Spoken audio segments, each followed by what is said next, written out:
இந்த தானிய உணவுகள்லாம் இருக்குல்ல, அரிசி, கேழ்வரகு, திணை, கம்பு, அப்புறம் இந்த சிறுதானிய உணவு, கோதுமை, இந்த உணவில் இதில் செஞ்ச இட்லி, பூரி, பொங்கல், தோசை இதெல்லாம் சாப்பிட்டிங்கன்னா உங்களுக்கு கவலையே இருக்காது. வாழ்க்கையை பற்றின கவலையே இருக்காது. எதிர்காலத்தை பற்றின கவலை இருக்காது. நிகழ்காலத்தை பற்றின கவலையும் இருக்காது. அப்புறம் உடல் ஆரோக்கியத்தை பற்றின கவலையும் இருக்காது. கவலையே இல்லாமல் வாழணுமா, அதுக்கு தான் இந்த தானிய உணவுகள். அப்புறம் நமக்கு அறிவு பற்றின கவலையும் இருக்காது. ஒரு விழிப்புணர்வு, ஒரு பகுத்தறிவு, அதை பற்றின கவலையும் இருக்காது. அந்த அளவுக்கு ஒரு கவலையே இல்லாத உணவு. கவலையே இல்லாமல், அதாவது இந்த போதைக்கு அடிமையானவங்க எப்படி இருப்பாங்க, குடும்பத்தை பற்றி கவலைப்பட மாட்டாங்க. அதே மாதிரி தான் இந்த தானிய உணவுகளை சாப்பிட்டிங்கன்னா உங்களுக்கு குடும்பத்தை பற்றியும் கவலை இருக்காது. அது எப்படி சொல்கிறீங்க அப்படிங்க? அப்புறமா இது சாப்பிட்டு தான் நோய் வருது, அப்புறம் 60 வயசுலேயே செத்து போயிடுறாங்க, குடும்பத்தை விட்டே போயிடுறாங்க. அப்போது உண்மையிலே ஒரு கவலை இருந்ததுன்னா, இந்த குடும்பத்தோடு இருக்கணும், வாழ்நாள் முழுதும் வாழணும், குடும்பத்தோடு வாழணும், அப்படி இடையில இப்போ இறந்து போயிடக்கூடாது அப்படின்னு நினைக்க மாட்டாங்கள்ல. அப்படின்னு நினைப்பாங்கள்ல. உண்மையிலே கவலை இருந்ததுன்னா அப்படின்னு நினைப்பாங்கள்ல. இடையில இறந்து போயிடக்கூடாது, ரொம்ப காலத்துக்கு இந்த குடும்பத்துக்கு உதவியாக இருக்கணும் அப்படின்னு நினைப்பாங்கள்ல. அந்தளவுக்கு இந்த போதைக்கு அடிமையானவங்க என்ன பண்ணுவாங்க, ஒரு சிகரெட்டுக்கு அடிமையானவங்க என்ன பண்ணுவாங்க, அவங்க தங்களுடைய உடல் ஆரோக்கியத்தை பற்றி கவலைப்பட மாட்டாங்க, எதிர்காலத்தை பற்றி கவலைப்பட மாட்டாங்க. மக்களை பாருங்கள், உடற்பயிற்சி செய்ய மாட்டேங்கிறாங்க. இப்படி உடற்பயிற்சியெல்லாம் செய்யாமல், உடல் ஆரோக்கியத்தை பற்றி கவலை இல்லாமல், எதிர்காலத்தை பற்றி கவலை இல்லாமல், எதிர்காலத்தை பற்றி என்ன கவலை இல்லாமல் இருக்காங்க அப்படின்னு நீங்கள் என்கிட்ட கேட்கலாம். அதுக்காக தானே பணம் சம்பாதிக்கிறாங்க அப்படின்னு சொல்லிட்டு நீங்கள் என்கிட்ட கேட்கலாம். எதிர்காலத்தை பற்றின கவலைங்கிறது எதுனாக்கா, இன்னும் 20 வருஷத்தில் இந்த இயந்திர அறிவியல் உலகமே செயலிழக்க போகுது. இன்னும் 17 வருஷத்தில் 2040 இந்த இயந்திர அறிவியல் உலகம் செயலிழக்க போகுது. அதை பற்றின கவலை யாருக்காவது இருக்கா? அது தெரியவே இல்லை பாருங்கள். இந்த மாதிரி எதிர்காலத்தை பற்றி இதுதான் உண்மையான கவலைங்கிறது. இந்த 2040 இந்த இயந்திர அறிவியல் உலகம் செயலிழக்க போகுது. அப்போ உண்மையான கவலை இருந்தால் தான் இதை கண்டுபிடிக்க முடியும். இது நமக்கு அந்த கவலை இல்லாதனால்தான், அந்த கவலையே எதிர்காலத்தை பற்றிய கவலையே ஏற்படுத்தாத, எதிர்காலத்தை பற்றிய ஒரு ஆக்கப்பூர்வமான ஒரு கவலையை உருவாக்காத ஒரு உணவை நம்ம சாப்பிட்டுட்ருக்கோம். இட்லி, பூரி, பொங்கல், தோசை, அந்த உணவை சாப்பிட்டுட்ருக்கோம். நூடுல்ஸு, ஐஸ்கிரீமு, பிரியாணி, முட்டை, மீன், கொஞ்சம் கூட பொறுப்பே இல்லாமல் இந்த மாதிரி ஏதோ 1000 வருஷத்துக்கு, இந்த 1000 வருஷம் இன்னும் 10,000 வருஷத்துக்கு இந்த மாதிரி வாழ போகிறோன்னு நினச்சிக்கிட்டு இருக்கீங்க. இந்த மாதிரி தான் இருக்கும். இந்த இயந்திர அறிவியல் உலகில் தான் மனுஷங்க வாழ்ந்துட்டு இருப்பாங்க அப்படின்னு நினச்சிட்டு கனவு கண்டுக்கிட்டு கற்பனை கண்டுக்கிட்டு இந்த மாதிரி ஒரு பொறுப்பு இல்லாமல், அதான் எதிர்காலத்தை பற்றின கவலை இல்லைன்னு நான் சொல்கிறேன். தப்பான கவலைகள், எதிர்காலத்தை பற்றிய தவறான கவலைகளோடு இருக்காங்க. பொருந்தாத கவலைகள், உண்மைக்கு முரணான கவலைகள், எதிர்காலத்தை பற்றி உண்மைக்கு முரணான கவலைகள்.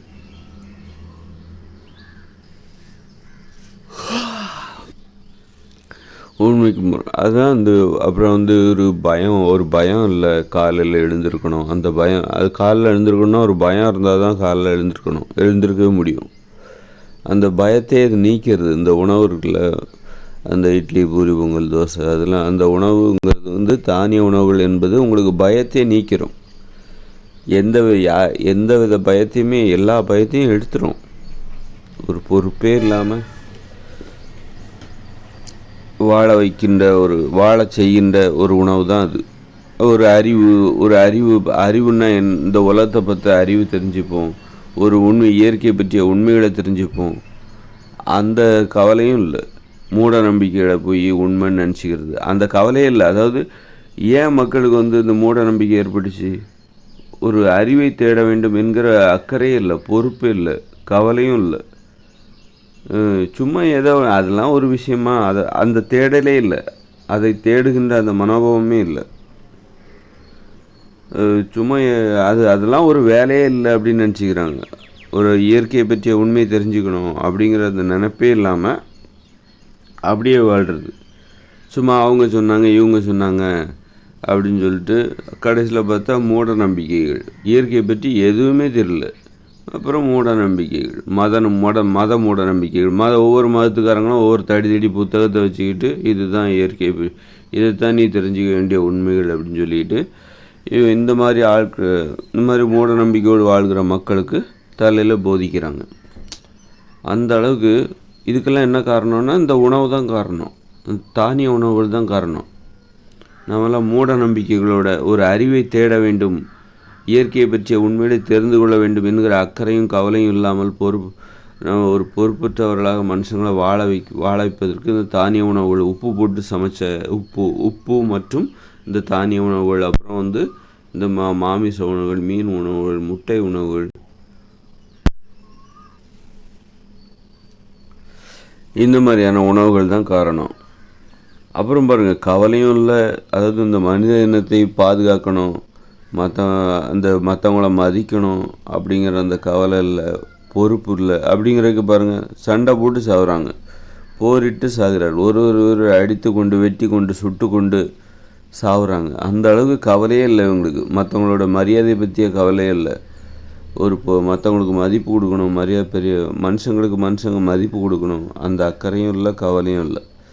அந்த மாதிரி ஒரு பொறுப்பற்றவர்களாக, எதற்கும் லாயக்கற்றவர்களாக மனித உயிர்கள் வாழ்ந்து கொண்டிருக்கிறாங்க. அதுக்கெல்லாம் இந்த உணவு தான் காரணம், இந்த தானிய உணவுகள் தான் காரணம், உப்பு இன்னொரு காரணம், அப்புறம் இந்த மாமிச உணவு, மீன் உணவு, முட்டை உணவு, இது எல்லாமே காரணம். எதை சாப்பிடக்கூடாதோ அதை சாப்பிடுவதை நிறுத்திவிட வேண்டும். எதை சாப்பிடணுமோ அந்த உணவை சாப்பிடுங்க, அப்போ தான் தெரியும், நமக்கு எல்லா கவலைகளும் வந்துடும். அதாவது சாப்பிட வேண்டிய உணவுகளை சாப்பிட்டால் மட்டும்தான் நமக்கு வர வேண்டிய அத்தனை கவலைகளும் வரும், பொறுப்பு வந்துடும். அதை உடனே நீங்கள் உணர முடியும். அந்த ஒரு உணவு நமது மனநிலையை எப்படி மாற்றுகிறது என்கிற அந்த அதிசயத்தை உங்களால் உணர முடியும். ஒரு அறிவு என்பது ஒரு மூட நம்பிக்கையோடு இருக்கிற அறிவுக்கும் அவருக்கும் தொடர்பே இல்லை அப்படின்னா கூட, அவர் கூட இந்த உணவை மாற்றிவிட்டால் அவரது மூளை வேலை செய்ய ஆரம்பித்து விடும். அவர் மூட நம்பிக்கைகள் மீது அவருக்கே நம்பிக்கை இல்லாமல் போயிடும். அப்படியே ஒரு பகுத்தறிவு என்பது அவருக்கு வேலை செய்ய ஆரம்பித்து விடும். அந்த அளவுக்கு ஒரு உணவு எப்படி ஒருத்தருடைய வாழ்க்கையை மாற்றுகிறது, ஒருத்தருடைய சிந்தனையை மாற்றுகிறது, நம்பிக்கையை மாற்றுகிறது என்கிற அதிசயத்தை உங்களால் காண முடியும். தானிய உணவுகளை சாப்பிடவே கூடாது, அந்த அளவுக்கு ஒரு மோசமான உணவு அது. மூட நம்பிக்கையை ஏற்படுத்துகிற உணவு, வன்முறை உணர்ச்சிகளை ஏற்படுத்தக்கூடியது. ஒருத்தர் இன்றைக்கி வெட்டி சாப்பிட்றாங்கல்ல, போர் அப்படின்னு சொல்லிட்டு சுட்டு தள்ளுறாங்க, வெட்டி சாய்க்கிறாங்க. கடந்த காலங்களில் கூட இதுக்கெல்லாம் என்ன காரணம்? அதுக்கு காரணமாக இந்த உணவு தான், தானிய உணவு தான், இந்த மாமிச உணவு, மீன் உணவு, முட்டை உணவு. இந்த இயற்கை விதின்னு ஒன்று இருக்குது, நாம் எதை சாப்பிட வேண்டுமோ அதைத்தான் சாப்பிட வேண்டும். இயற்கையை நமக்கு அனுமதித்திருக்கிற உணவைத்தான் நாம் சாப்பிட வேண்டும். அதற்கு முரணான உணவுகளை சாப்பிட்டாக்கா இதான் நடக்கும். என்ன நடக்கும்? அதுக்கு முரணான உணவுகளை சாப்பிட்டா என்ன நடக்கும்? இப்போ நடக்குதில்ல, அதான் நடக்கும். இந்த இயந்திர அறிவியல் உலகம் எப்படி, இங்கே பாருங்கள், பார்க்குறதுக்கு அழகாக இருக்கும், பளிச்சுன்னு இருக்கும், லைட்டாக எரியும், அப்படி சும்மா ஜெகஜோதியாக இருக்கும் இரவு நேரத்தில். ஆனால் இந்த உலகம் அவ்வளோ ஆபத்து நிறைந்தது, அழிவுகள் நிரம்பியது, கொடூரங்களை உள்ளடக்கியது. அதனால் இந்த பார்க்குறதுக்கு அழகாக இருக்கும் இந்த உலகம், வாழ்வதற்கு தகுதியற்ற உலகம் அது. இது அதனால் அடிமைப்படுத்துகிற உலகம் இது. இந்த உலகம் என்பது அடிமைப்படுத்துகிற உலகம். அதனால் இப்போ இன்னும் அவ்வளோதான், முடிஞ்சு போச்சு. இன்னும் ஒரு 17 வருஷம்தான். அப்புறம் இந்த இயந்திர அறிவியல் உலகத்தை யாராலையும் தூக்கி நிப்பாட்ட முடியாது, பாதுகாக்கவும் முடியாது. அதனால் இனிமேலாவது அந்த கண்கள், அந்த அறிவு கண்களை திறந்து பார்க்க வேண்டும் இனிமேலாவது. அதற்கு என்ன பண்ணணும் அப்படின்னா, அறிவு கண்களை திறக்க வேண்டும் என்றால் என்ன பண்ணணும்? அந்த மூட நம்பிக்கை கண்களை மூட வேண்டும். அப்படின்னா என்ன பண்ணணும்? தானிய உணவுகளை சாப்பிடாதீங்க. அப்போ தான் எதிர்காலத்தை பற்றி நான் சொல்கிற உண்மையை நீங்கள் புரிஞ்சுக்கணும். அப்படின்னா நீங்கள் அந்த தானிய உணவுகளை சாப்பிடக்கூடாது. அப்போ தான் எதிர்காலத்தை நான் சொல்கிற அந்த உண்மையை புரிஞ்சிக்க முடியும். எதிர்காலத்தை பற்றிய கவலை, ஆக்கப்பூர்வமான கவலை உங்களுக்கு ஏற்படும். ஒரு பொறுப்பு ஏற்படும். இன்றைக்கெல்லாம் நமக்கு பொறுப்பே இல்லாமல் இருக்கும். எதிர்காலத்தை பற்றின கவலை கொஞ்சம் கூட இல்லாமல் இன்னும் 1000 வருஷத்துக்கு இப்படியே வாழ்ந்துருவோம் அப்படின்னு நினைப்பீங்க. ஏன்னா எங்களுக்கு வேறு வேலை இல்லை பாருங்க. இப்படியே கஷ்டப்பட்டுக்கிட்டு, இப்படியே தனியாக உட்காந்துக்கிட்டு, இப்படி தனிமையில் ஒரு மகிழ்ச்சி இல்லாமல், மனுஷங்களுக்கு ஒரு மகிழ்ச்சி இல்லாமல், மனுஷங்களுக்கு வேறு வேலை இல்லையா என்ன? 1000 வருஷத்துக்கு இப்படிப்பட்ட உலகத்தில் வாழ்கிறதுக்கு அவங்க என்ன முட்டாளா? இது முட்டாள்கள் வாழ்கிற உலகம். இது முட்டாள்கள் வாழ்கிற ஒரு வாழ்க்கை முறை இது. அதனால் இதெல்லாம் தொடரும் என்று கனவு காணாதீங்க. இதெல்லாம் இப்படி ஒரு வாழ்க்கை முறையெல்லாம் தொடர்ந்து கொண்டு இருக்கும் என்று யாரும் ரொம்ப காலத்துக்கு தொடரும், 1000 வருஷத்துக்கு தொடரும் அப்படிலாம் கனவே காணாதீங்க. தாங்க முடியல. ஒவ்வொருத்தராலும் இந்த உலகத்தில் என்னடா இந்த உலகம், இந்த வாழ்க்கை அப்படின்னு சொல்லிட்டு ஒவ்வொருத்தரும் அவஸ்தைப்பட்டுட்டு இருக்காங்க. அதனால் தாங்க முடியாத ஒரு வேதனையோடு மக்கள் ஒவ்வொரு நிமிடத்தையும் கழித்து கொண்டு இருக்கிறார்கள். மனுஷங்களுக்கு என்ன அப்படின்னாக்கா, இந்த காங்கிரீட் வீடுகள் அல்லது கடந்த காலத்தில் ஓட்டு வீடுகள், ஒரு 100 வருஷத்துக்கு முன்னாடி ஓட்டு வீடுகள், அப்புறம் கடந்த காலத்தில் விட மச்சு வீடுகள்லாம் வச்சு கட்டியிருப்பாங்க. காங்கிரீட்டுக்கு பதிலாக வேறு ஒரு தொழில்நுட்பத்தை பயன்படுத்தி கட்டியிருப்பாங்க. அப்புறம் கோயில்கள் கட்டுற அந்த தொழில்நுட்பம், இதெல்லாம் பார்த்தோன்னே ஒரு பாதுகாப்பு. இந்த மழையிலிருந்து, குளிரிலிருந்து, வெயிலிலிருந்து, புயல் மழையிலிருந்து, இதெல்லாம் ஒரு பாதுகாப்பு. இதுதான் பெரிதாக தெரிந்தது மக்களுக்கு. இதுதான் மக்களுக்கு பெரிதாக தெரிந்தது. மற்றபடி ஒரு மகிழ்ச்சியாக வாழ்கிறோமா, அப்புறம் அறிவுபூர்வமாக வாழ்கிறோமா என்பது பற்றி அவர்களுக்கு பெரிய அக்கறைலாம் கிடையாது. ஒரு கவலை இல்லாமல் இந்த மாதிரி இப்போ இன்றைக்கி கூட அப்படி தானே, காங்கிரீட் கட்டடத்துக்குள்ளே நம்ம வசிக்கிறோம், நல்ல குளிர், போர்வை எடுத்து போத்திட்டு தூங்குகிறோம், பாதுகாப்பாக இருக்குது. இதுதான் பாதுகாப்புன்னு நினைக்கிறாங்க. இது தான் நல்ல ஆடை அணிவது, இந்த ஆடைகளை அணிந்து கொள்வது, அப்புறம் காங்கிரீட் கட்டடத்திற்குள் வசிப்பது, மழை வெயிலிலிருந்து நம்மை ஒரு ஏசி போட்டுக்கிறதோ, மின்விசிறி போட்டுக்கிறதோ, வெயிலில் எவ்வளோ தான் மழை அடித்தாலும், இன்றைக்கி நம்ம ஒரு இரவு நேரமாக இருந்தாலும் சரி, வெயிலில் எவ்வளோ தான் மழை அடித்தாலும் நல்லா நிம்மதியாக தூங்குகிறோம். அது வெயில் நம்ம முழித்த உடனே தெரியும் இவ்வளோ மழை பெஞ்சிருக்கா வெளியில் அப்படின்ட்டு. நைட்டு ஃபுல்லாக பயங்கர மழை, இது தெரியாமல் நான் தூங்கிட்டு இருந்திருக்கேனே அப்படின்னு நினச்சிக்கிறாங்க. ஆனால் அது நீங்கள் ஒரு குடிசை வீட்டில் வசிச்சிங்கன்னா கண்டிப்பாக நீங்கள் நைட்டு மழை பெஞ்சுன்னா ஒழுகும், எங்கேயாவது தூங்க முடியாது, நிறைய அவஸ்தையாக தான் இருக்கும். அப்போ மனுஷங்க எதை பெருசாக நினைக்கிறாங்கன்னா, இந்த காங்கிரீட் கட்டிடத்தில் வசிப்பது இதைத்தான் பெருசாக நினைக்கிறாங்க. இந்த மழையிலிருந்து பாதுகாப்பு. மற்றபடி நம்ம அறிவோடு இருக்கிறோமா, அறிவுபூர்வமான வாழ்க்கை வாழ்கிறோமா, மகிழ்ச்சியாக வாழ்கிறோமா என்பது பற்றி கவலை இல்லை. வெறுமனே இந்த வெறும் புற பாதுகாப்பு, இந்த மழையிலிருந்து பாதுகாப்பு, அப்புறம் வெயிலிலிருந்து பாதுகாப்பு, புழுக்கத்திலிருந்து பாதுகாப்பு, இதுதான் அதே மாதிரி இந்த பிற உயிரினங்கள், இந்த பாம்பு, பல்லி, இதிலிருந்து ஒரு பாதுகாப்பு. இப்படிப்பட்ட பாதுகாப்பு மட்டும்தான் நீங்கள் இந்த இயந்திர அறிவியல் உலகிலிருந்து பெற்றுக்கொண்டிருக்கிறீர்கள். ஒரு ஆடை அணிந்து கொள்வது, நல்ல போர்வை, குளிரிலிருந்து பாதுகாத்து கொள்ள நல்ல ஆடை, போர்வையெல்லாம் அணிந்து, அவ்வளோதான். வெறும் இந்த பாதுகாப்பு தான், வெறும் வெளி பாதுகாப்பு. ஒரு உள் பாதுகாப்புன்னா என்ன? நோய் இல்லாமல் வாழ்வது, அதுதான் உள் பாதுகாப்பு. நோய் இல்லாமல் வாழ வேண்டும், அப்புறம் மகிழ்ச்சியாக வாழ வேண்டும். நோய் இல்லாமல் வாழணுன்னாலே அதுங்க மகிழ்ச்சியும் தேவைப்படுது. மகிழ்ச்சியாக வாழ்ந்தால் தான் நோய் இல்லாமல் வாழ முடியும். நோய் இல்லாமல் வாழ முடியும், குழப்பம் இல்லாமல் அமைதியாக வாழ வேண்டும். அதாவது அந்த வன்முறை இல்லாமல் வாழ வேண்டும். அதற்கு நீங்கள் ஆரோக்கியமாக இருந்தால் தான் முடியும். அறிவுபூர்வமாக இருந்தால்தான் நான் அமைதியாகவும் வாழ முடியும். ஏன்னா நம்ம மூட நம்பிக்கை,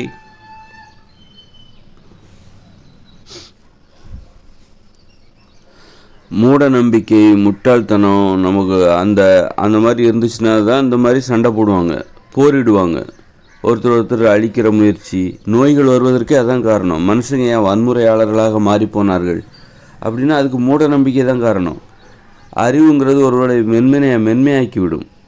இது வன்முறை சார்ந்த அறிவு. அப்போ புத்தகத்தெல்லாம் படிக்கிறாங்களே, டாக்டர்லாம் பெரிய பெரிய புத்தகங்களை படிக்கிறாங்களே, அவங்களாம் அறிவாளி இல்லையா? அப்படி இப்போ உலகத்தில் எல்லோரும் இப்போ பள்ளிக்கூடங்களில் படிக்கிறாங்க. அப்பயே அந்த உலகம் வன்முறையில் ஊறி தவிக்கிறது அப்படின்னா இது வன்முறை சார்ந்த அறிவு, வன்முறையாளர்களின் அறிவு. வன்முறைக்கும் ஒரு அறிவு தேவை, வன்முறைகளிலும் நாம் பயணிப்பதற்கு ஒரு அறிவு தேவை. வன்முறை என்கிற அந்த கடலில் ஆழமாக பயணித்து அறிவை தேடுவதற்கு ஒரு அறிவு தேவை. இந்த புத்தகங்கள் என்பது வன்முறை சார்ந்த அறிவை உங்களுக்கு தருகிறது. புத்தகங்களிலிருந்து நீங்கள் படிக்கிறீர்கள் அல்லவா? பள்ளிக்கூடங்கள் எந்த அறிவை உங்களுக்கு கற்பிக்கிறது? வன்முறை சார்ந்த அறிவை உங்களுக்கு கற்பிக்கிறது. வன்முறைனா நீங்கள் பெரிய தொழிற்சாலைகள் கட்டணும், இதான் வன்மையான முறை தான். அதான் வன்முறைனா உடனே அடிதடின்னு நினச்சிக்காதீங்க. வன்மையான முறை, வன்மையானது, முரட்டுத்தனமானது, உயிரை பணமாக்கிவிடு, அதான் மென்மையான முறைக்கு எதிர்பறம் தான் வன்மையான முறை. நம்ம இன்றைக்கி இப்படி கார் ஓட்டுறோம், லாரி ஓட்டுறோம், இதெல்லாம் வன்மையானது, ஒரு மென்மையானது கிடையாது. மென்மையானதுன்னா எங்கே போனாலும் நடந்து போகணும், ஒரு மென்மையான வாழ்க்கை, குடிசையில் வசிப்பது, பெரிய வீடு கட்டுறோமே, இது வன்மையான முறை. ஒரு வன்முறை அடிப்படையாக கொண்டு நாம் வாழ்ந்து கொண்டு இருக்கிறோம். நம்ம என்ன நினச்சிட்ருக்கோம்? வன்முறைன்னா அடிக்கிறது, வெட்டுறது, குத்துறது, பாலியல் பலாத்காரம், இதுதான் வன்முறை அப்படின்னு நினச்சிட்ருக்கோம். இதுவும் வன்முறை தான், அதுவும் வன்முறை தான். வன்முறைனா இது மட்டும் கிடையாது. அடிக்கிறது, வெட்டுறது, குத்துறது, கொல்றது, பாலியல் வன்முறை, இது மட்டும் வன்முறை கிடையாது. இந்த இயந்திர அறிவியல் உலகமே வன்முறை தான். நாம் வாழ்ந்து கொண்டு இருக்கிற இந்த இயந்திர அறிவியல் உலகம் அத்தனையுமே வன்முறை தான். அதனால் வன்முறைனா என்னன்னு முதல்ல தெரிஞ்சுக்கிட்டா, அப்படியா, அப்படின்னா நாம் எல்லாருமே இந்த உலகத்தில் வாழ்கிற மனித உயிர்கள் அனைவருமே வன்முறையாளர்களாக மாறிவிட்டார்கள், மென்மையான குணத்தை இழந்து விட்டார்கள் என்பது தெரியும். அதனால் மனுஷங்க எதை பாதுகாப்புன்னு நினைக்கிறாங்க, எதை பெரிதுன்னு நினைக்கிறாங்கன்னா, இந்த குளிரிலிருந்து பாதுகாத்து கொள்வது, அப்புறம் இந்த வயிற்று பசியை போக்கிக் கொள்வது. வயிறு நிறைஞ்சிருச்சா, ஓகே, அதுமாதிரி குளிரிலிருந்து பாதுகாத்து கொண்டோமா, பரவாயில்ல, நல்லது, திருப்தி. நல்ல மழை, வெயில், காங்கிரீட் கட்டத்தில் சொகுசாக படுத்து தூங்கினோமா, சொகுசாக படுத்து எத்தனை பேர் தூங்குறாங்க, தூக்கம் வராமல் தவிக்கிறாங்க. அந்த மாதிரி வெறும் புற பாதுகாப்பு. மற்றபடி அதில் ஒரு அர்த்தம் இருக்கா? உண்மையாகவே இவங்க மகிழ்ச்சியாக வாழ்கிறார்களா? அறிவுள்ளவர்களாக இருக்கிறார்களா? இல்லை. அறிவு இருந்தால் தான் மகிழ்ச்சியாகவே வாழ முடியும். அறிவு இல்லாமல் மகிழ்ச்சியாக வாழவே முடியாது. அறிவு இருந்தால்தான் அமைதியாகவும் வாழ முடியும். மென்மையான முறை சார்ந்த ஒரு அறிவு தேவை. இப்போ வன்முறை சார்ந்த அறிவு, இப்போ தற்போது நாம் வாழ்ந்து கொண்டு இருக்கிற இயந்திர அறிவியல் உலகில் இந்த பள்ளிகள், கல்லூரிகள், ஆசிரியர்கள், பேராசிரியர்கள், புத்தகங்கள், இவர்களெல்லாம் எதை கற்பிக்கிறார்கள்? எதை கற்றுக் கொடுக்கிற? வன்முறை சார்ந்த அறிவை கற்றுக் கொடு. இந்த இயந்திர அறிவியல் உலகில் நீங்கள் எப்படி வாழ வேண்டும், எப்படி தொழில் செய்ய வேண்டும் என்கிற அறிவு என்பது வன்முறை சார்ந்த அறிவு. அது நல்லது. வன்முறை சார்ந்த ஒரு வாழ்க்கை முறை, அதை கற்றுக் கொடுக்கின்ற இடம்தான் இந்த பள்ளிக்கூடங்கள், கல்லூரிகள். அதனால் ஒரு வன்முறை சார்ந்த ஒரு பாதுகாப்பு, வன்முறையை அடிப்படையாக கொண்ட இந்த வாழ்க்கை முறையில் உங்களுக்கு ஒரு பாதுகாப்பு, அதுதான் இந்த பள்ளிக்கூடங்கள் எல்லாம் கற்றுக் கொடுக்குது. அதனால் உண்மையான பாதுகாப்பு எதுனா மகிழ்ச்சியாக வாழ்வது, சந்தோஷமாக, ஒற்றுமையாக, சமத்துவமாக. மகிழ்ச்சியாக வாழணுன்னா சமத்துவம் தேவை, ஒற்றுமை தேவை, ஆரோக்கியம் தேவை, அன்பு தேவை, பாசம் தேவை. மகிழ்ச்சியாக வாழ்வதற்கு உங்களுக்கு இந்த காரு, பஸ்ஸு, விமானம், விண்வெளி ஆராய்ச்சி இதெல்லாம் தேவையில்லை. இது இருந்ததுன்னா நீ மகிழ்ச்சியாக வாழ முடியாது. இந்த காங்கிரீட் கட்டடம், இந்த பேருந்து, லாரி இதெல்லாம் இருந்ததுன்னா நீ மகிழ்ச்சியாக வாழ முடியாது. தொழிற்சாலைகள் இதெல்லாம் வன்முறை சார்ந்தது. மகிழ்ச்சியை தியாகம் செய்து விட வேண்டியதுதான். வெறும் இதைத்தான், ஏன்னா இதை பாதுகாக்கிறதே உனக்கு நேரம் சரியாக இருக்கும். இந்த காரு, தொழிற்சாலை, இந்த இயந்திர அறிவியல் உலகம், இதை பராமரிப்பது, மின்சாரம், இதை பராமரிப்பதும் இதை பாதுகாப்பதும் இதிலே உனக்கு நேரம் சரியாக இருக்கும். நீ எங்கே மகிழ்ச்சியாக வாழ்கிறதுக்கு உனக்கு நேரமே கிடையாது. சந்தர்ப்பமே கிடையாது. மனுஷங்க ஒருத்தர் சந்தித்து பேசிக்கொள்வதற்கு ஒரு நேரமும் கிடையாது, சந்தர்ப்பமும் கிடையாது. அதனால் இந்த மனுஷங்க ஏன் இப்படி ஆயிட்டாங்கன்னா, அவங்க இந்த புற பாதுகாப்பை தான் பெருசாக நினைக்கிறாங்க. ஒரு புற பாதுகாப்பு, குளிரிலிருந்து பாதுகாத்து கொள்வது, அப்புறம் இந்த காங்கிரீட் கட்டடம், மழையிலிருந்து பாதுகாத்து கொள்வது, வயிறு நிறையிறது, தானிய உணவில் நிறைய உற்பத்தி பண்ணி அப்படி நல்லா சோறு பொங்கி அப்படி சோறு அப்படி வயிறு நிறைஞ்சிச்சுல்ல, வேலைக்கு வயிறு நிறையுதுல்ல, இதைத்தான் இந்த மாதிரி விஷயத்தை தான் பெருசாக நினைக்கிறாங்க. குளிரிலிருந்து பெரிய எவ்வளோ தான் மழை பெஞ்சாலும் நம்ம வீட்டுக்குள்ளே சொகுசாக சூப்பராக தூங்கணும்னு நினைக்கிறாங்க. எத்தனை பேர் தூங்குறாங்கன்னு தெரில. தூக்கம் வருதா? எத்தனை பேருக்கு வரும்? நல்லா தூங்குறவங்க கொஞ்சம் பேர் தான். அப்புறம் பார்த்திங்கன்னா, இந்த வேலை நிமித்தமாக நைட்டு 11 மணிக்கு வருவாங்க, காலையிலே எந்திரிச்சு போகணும், தூங்க விட மாட்டேங்குது. இந்த உலகம் இவ்வளோ வசதிகள்லாம் இருக்குது, ஆனால் தூங்க விட மாட்டேங்குது. தூங்குகிற நிறைய பேருக்கு நேரம் இருக்குது, ஆனால் தூக்கம் வர மாட்டேங்குது. இந்த மாதிரி மக்களை அவஸ்தைப்படுறாங்க. வெறும் புற பாதுகாப்பு தான் உண்மையான பாதுகாப்புன்னு நினைக்கிறாங்க. ஒரு அகப்பாதுகாப்பு, ஆரோக்கியம்தான் அகப்பாதுகாப்பு, உள் பாதுகாப்பு, மகிழ்ச்சியாக வாழ்வது, அறிவுபூர்வமாக வாழ்வது, இதெல்லாம் உள் பாதுகாப்பு. அது இவங்க புறக்கணிச்சிட்டாங்க. அதெல்லாம் தேவையில்லப்பா, ஏப்போ அப்படின்னு விட்டாங்க. அது தேவையில்லை, அறிவு தேவையில்லை. அது எனக்கு பதிலாக யாரோ ஒருத்தர் சிந்திக்க போகிறாங்க. நான் எனது உடல்நலத்தை பற்றி நான் ஏன் சிந்திக்கணும்? எனக்கு பதிலாக டாக்டர்கள் சிந்திக்க போகிறாங்க. அதுக்கு தான் அவங்க படிச்சிருக்காங்க. காசு கொடுத்து அவங்க ட்ரீட்மெண்ட் பண்ண போகிறாங்க, மருந்து கொடுக்க போகிறாங்க. அப்புறம் அவரும் சிந்திப்பார், நானும் சிந்திக்கணுமா அப்படின்னு சொல்லிட்டு ஒரு மருத்துவர்களிடம் உடல்நலம் சார்ந்த அந்த பொறுப்பை மக்கள் மருத்துவர்களிடம் விட்டு விட்டார்கள். அந்த கவலையெல்லாம் மருத்துவர்கள் பார்த்துப்பாங்க. எனக்கு என்ன, நான் ஜாலியாக இருப்பேன். என் மனுஷங்களுக்கு அந்த மாதிரி எல்லா பொறுப்பையும் மற்றவங்ககிட்ட விட்டுடுறாங்க. ஆசிரியர்கள் அறிவை கற்றுக் கொடுக்குற அந்த பொறுப்பு ஆசிரியர்களிடம் விட்டு விடுவார்கள். அது மாதிரி பார்த்திங்கன்னா, வீடு கட்டணுமா, அதை பற்றி எனக்கு எதுவும் தெரியாது. அது கொத்தனாரும் செத்தாலும் இன்ஜினியரும் பார்த்துப்பாங்க. நான் அதை பற்றி எதுவும் தெரிஞ்சுக்க மாட்டேன். இப்படி எல்லா வகையான ஒரு உணவை எப்படி உற்பத்தி செய்வது, அது விவசாயிகள் பார்த்து கொள்வார்கள். இப்படி ஒவ்வொரு பொறுப்பையும் மக்கள் பிரித்து கொடுத்துட்டாங்க.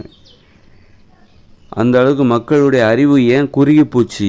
வெறும் ஒரு விஷயத்தை பற்றி மட்டும்தான் அவங்களுக்கு தெரியும். எதை பற்றினாக்கா, அவங்க என்ன தொழில் செய்கிறாங்களோ அதை பற்றின அறிவு தான் அவங்ககிட்ட இருக்குது. மற்ற அறிவு எதுவுமே அவங்ககிட்ட இல்லை. ஒரு உடல் நலன் சார்ந்த அறிவு அவர்களுக்கு இல்லை. அது டாக்டர்கள் பார்த்துப்பாங்கன்னு விட்டுட்டாங்க. அது எதுக்கு எனக்கு அப்படின்னு சொல்லி மக்கள் ஏன் முட்டாள்களாக, மூட நம்பிக்கையாகவும், ஒரு உடல் ஆரோக்கியத்தை பற்றி எதுவும் தெரியாதவர்களாகவும் ஏன் இருக்கிறாங்கன்னா, உடல் ஆரோக்கியத்தை பற்றி நான் ஏன் தெரிஞ்சுக்கணும்? அது என்னுடைய வேலை கிடையாது, அது டாக்டர்களோட வேலை அப்படின்னு நினச்சிக்கிறாங்க. இப்படி ஒரு விண்வெளியை பற்றி நான் ஏன் தெரிஞ்சுக்கணும்? அது விஞ்ஞானிகளோட வேலை, அவங்க தெரிஞ்சுக்க போகிறாங்க. விஞ்ஞானிகளுக்கு டாக்டரை பற்றி தெரியாது. விஞ்ஞானிகளை என்ன சொல்கிறாங்கன்னா, அது என்னுடைய வேலை இல்லை, என் வேலையை சிந்திக்கிறதுக்கு எனக்கு நேரம் பற்ற மாட்டேங்குது அப்படின்னு சொல்லிட்டு இப்படி ஒவ்வொருத்தரும் அறிவை பிரித்து கொடுத்து விட்டு, அப்படி தான் மனுஷங்க ஒரு கடிவாளம் கட்டிய குதிரைகளை போல் அவர்கள் என்ன தொழில் செய்கிறாங்களோ அதை பற்றி மட்டும்தான் அவங்களுக்கு தெரியும். மதத்தை பற்றி அவங்களுக்கு ஒன்றுமே தெரியாது. அதனால தான் மூட நம்பிக்கை ஏற்பட்டுச்சு. அப்போது மனுஷங்க எல்லாத்த பற்றியும் தெரிஞ்சுக்கணும். அப்போ தான் அவர்கள் அறிவுடையவர்களாக இருப்பார்கள். விண்வெளியை பற்றி தெரிந்து கொள்ள வேண்டும், உடல் ஆரோக்கியத்தை பற்றி தெரிந்து கொள்ள வேண்டும், வீடு எப்படி கட்டுறது அப்படிங்கிற பற்றி தெரிஞ்சுக்கணும். இப்படி எல்லாத்தையும் பற்றியும் தெரிஞ்சுக்கணுன்னா எல்லாத்தையும் பற்றி தெரிஞ்சுக்கிறதுக்கு நேரம் இருக்கணும். நான் விண்வெளியை பற்றி தெரிஞ்சுக்கணும், உடல் ஆரோக்கியத்தை பற்றி தெரிஞ்சுக்கணும் அப்படின்னா நான் தொழில் செய்கிற நேரம் எனக்கு குறையணும். ஒரு 3 மணி நேரமாக மாற்றிடணும். அப்போ தான் எனக்கு நேரம் கிடைக்கும். தினமும் விளையாடணும், தினமும் உடற்பயிற்சி செய்யணும், தினமும் குடும்பத்தோடு நேரம் செலவழிக்க வேண்டும், தினமும் அந்த மாதிரி ஒரு எல்லாத்தையும் பற்றி தெரிஞ்சுக்கணுன்னா தினசரி எல்லா துறைகள் சார்ந்த அனுபவம் நமக்கு வேணும். அப்போ மற்றதுக்கு ஒரு தொழில் இன்றைக்கி ஒவ்வொருத்தரும் அவங்க செய்கிற தொழிலுக்காகவே நிறைய நேரத்தை செலவழிக்கிறாங்க, 10 மணி நேரத்தை செலவழிக்கிறாங்க. அதனால தான் பிற துறைகளை பற்றி தெரிஞ்சுக்கிறதுக்கு அவங்களுக்கு நேரம் இல்லாமல் போகுது.